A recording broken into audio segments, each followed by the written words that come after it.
Hello everybody, and I hope you guys are having a great day. Welcome to today's video, my channel and Blind Woman Reviews. So today I am finally reviewing Raybearer by Jordan Ifueko, which the first time I talked about this book ever, I actually messed up on. So know that I messed up on the author's name because I understood it differently, I guess, when I read it the first time. But I read it the second time this year because Redemptor was out last month. So I wanted to catch up on everything and reread Raybearer before I read Redemptor. So here I am, and with a review. Okay, let's begin with the description, of course. Nothing is more important than loyalty. But what if you've sworn, to protect the one you were born to destroy? Tarasai has always longed for the warmth of a family. She was raised in isolation by a mysterious, often absent mother known only as the Lady.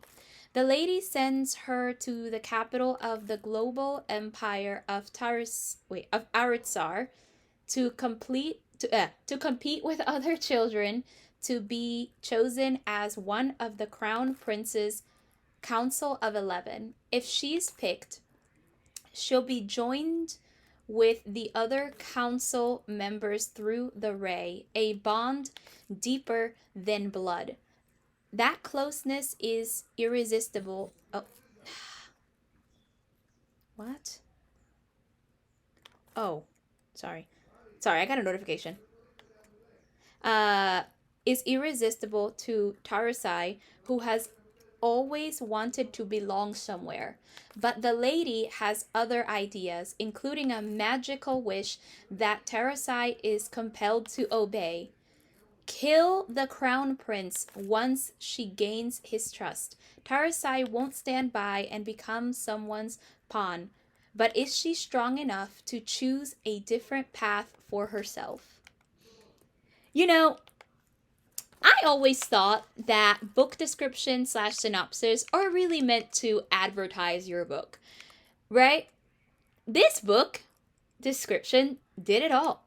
And when I read this description, I was really into it. I could tell you that much. I actually heard about this book the very first time through a video by Dominic Noble, who I am subscribed to. And he did a small, like, 11-minute review on this book and gave his thoughts and all that stuff. And I got interested in the book based on that. But if I would have found it, I don't always find these type of books on my own. But if I ever did, I would have read it immediately because this description speaks volumes to me. I did enjoy reading the book both times. I read it the first, if you remember, if you ever watched my first quarter review for 2021, I'll link it below. But if you managed to watch that, you know that I had really good thoughts about this, and I gave it a 5-star rating. I don't remember how I ranked it, but I do remember giving it a 5-star rating, and the second time was also 5 stars. What else can be said? I did enjoy this book a lot. I think this book had a lot of heart. It was definitely written well. I like that it's based on African mythology, from my understanding. I like that, and I like how the world was built. I think the world building is very immersive in this book. I always look for books. I'm sorry. I always well, I don't outright look for them, but basically when I read a book, I always want to be immersed in the world, and I always look for world building aspects, either through lore or mythos, or well, I guess lore and mythos could actually go in the same category technically, or like their history, or other things that could come up, like regular everyday things and traditions and things like that. I kind of like that because I think if you're in a world and it's not that well built, it kind of feels flat. So I usually like really good world building in my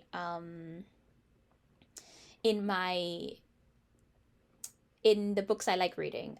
Granted, there are books that don't have that much of a building when it comes to the world that definitely could improve, that I still love. Like what is that book called?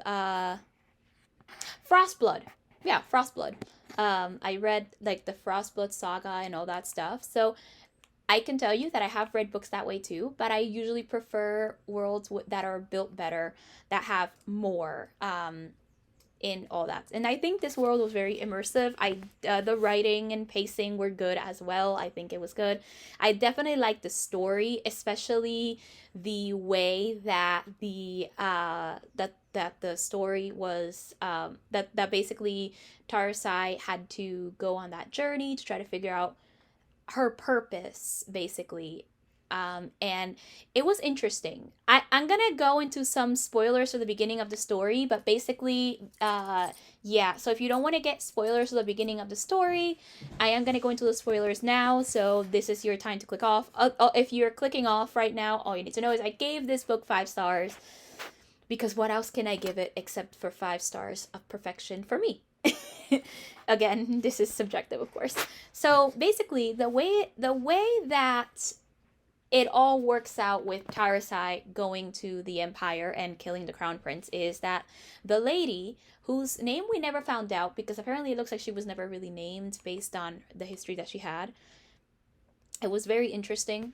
But basically, the lady chained a Melu, I think that's how you call them, which is, I guess, it's almost like a genius, not genius, a genie, but he's basically the guardian of where they're living right now. He makes, like, crops grow, and he's the guardian of that place and all that stuff.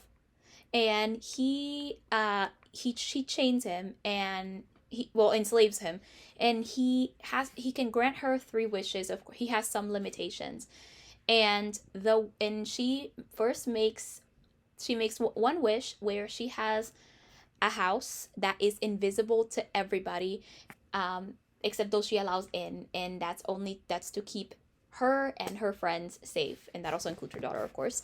So to keep everyone safe. The second wish is that she get is that she he basically has a daughter with her who's half human, half Melu, and he even describes it as like the Melu describes it as like something really bad, but they still do it because there's no choice. And then the third wish, first she wanted him to kill the crown prince, but that did not happen. So basically, when Tarasai is being raised, she's raised in isolation, given absolutely nothing, and, well, mostly when it comes to affection, she was cared for. But at age 11, she makes her third wish, and that is to kill the crown prince. But she doesn't make it on the Melu, she makes it on Tarasai. Think of it kind of like, the way I think of it is like she's programmed to do it. Think of, like, if you were to program your child to complete one goal, what would you have that child complete? And that is what the lady in terms basically did, and just sends her off to compete. And she was even ready. She was raised to be taught all of to be taught pretty much all of the things that she would need in order to compete the crown prince's to be one of the crown prince's council of 11. And by the way, the crown prince's name is Egundayo, and he's mainly referred to as Dio, so we're gonna call him Dio from now on. But basically, to become one of Dio's council of 11, she has already been trained, and basically she is already pretty much prepared for this. She's ready to basically be one of his 11. But she also has that nagging feeling that when she is chosen, she will have to kill him in the end. And that's kind of how it starts off. So overall, though, it was a pretty good way to start, and it was interesting to watch her go through her journey and trying to figure out her purpose, not to mention discover secrets of the kingdom that I thought was very interesting. And there's like and like discovering how the politics can totally can affect everything that she does, and a bunch of other things. The magic is very interesting in this kingdom. It's very interesting that the way that the way it works. I think that the magic is it's not a hard magic system, but it is kind of like a it's in the middle. I feel like it's mainly it's very soft mostly, but I do think there are uh some there are at least some general limitations when mentioned, and I think it was good. I think I enjoyed it a lot. I have nothing but praise for this book. I think it was well done, and I think it was well executed.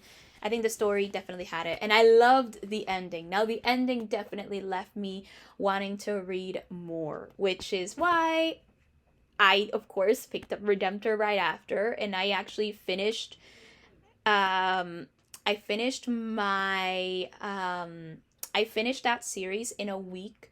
I actually have a vlog for it. It's a reading and writing vlog. So if you want to see that vlog, I'm going to link that vlog below for my first channel, because this is my second channel, but I had a main channel before I created this one. So I'm going to link that below to my other channel so that you can see that vlog if you are interested, where I give you some writing updates. I also give you I also just complete the books there. So yeah, it's very exciting. I think the book is good. I think it was a good beginning and a solid story.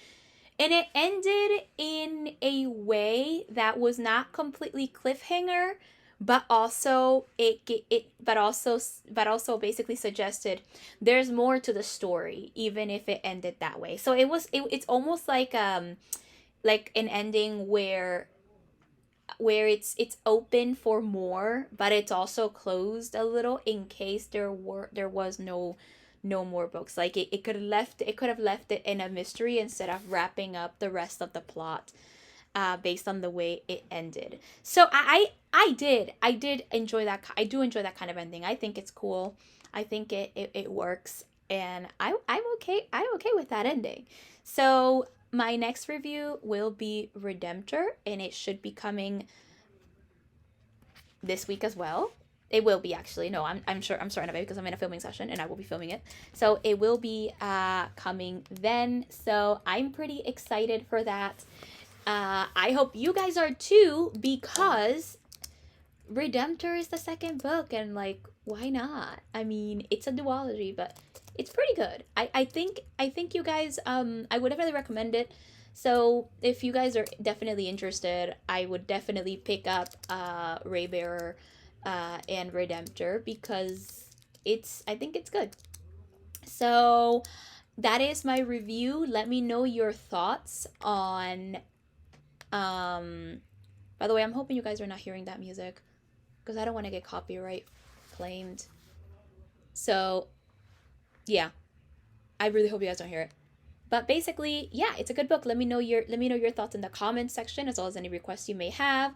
Subscribe and like the video if you enjoyed the video. Also, subscribe if you're interested in more content. I do post at least once a week on Mondays at 11 a.m. Eastern Standard Time, 10 a.m. Central, and 8 a.m. Pacific Standard Time.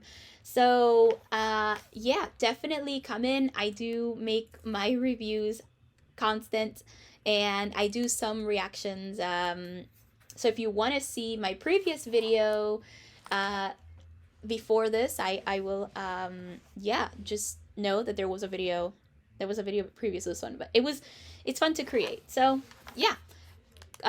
Subscribe if you're interested. I will link my previous 2 videos in the description if you're interested. It's a reaction and a review, so if you're interested in those, I'll link those below so that you can watch those. And I'll link playlists to my usual series in the channel: Blind Woman Reviews, Blind Woman Recommends, and Blind Woman Reacts, as well as a playlist of all my videos if you're interested. And it's a binge-worthy playlist, I feel. So because it has everything, and you can basically catch up on everything and just all in one playlist without going to individual series. So if you're interested in all of that, check the description, and that is that. But before I leave, I would like to respond to 2 comments by the same guy. or the same person. I'm sorry. I said guy. I'm so sorry if you're not. I'm going to say person because I messed up. It's it's 4:52. I'm everywhere. So I want to respond to two comments. My first, it's from the username is Punch Buggies, and by the way, awesome username. I really like it. Their first comment was in my for my Oran High School Host Club reaction for episode 8, and they said awesome vid, and it looks like there might be some form of there's like a sign here. It could be like an emoji, but I can't tell because I'm reading it. So thank you.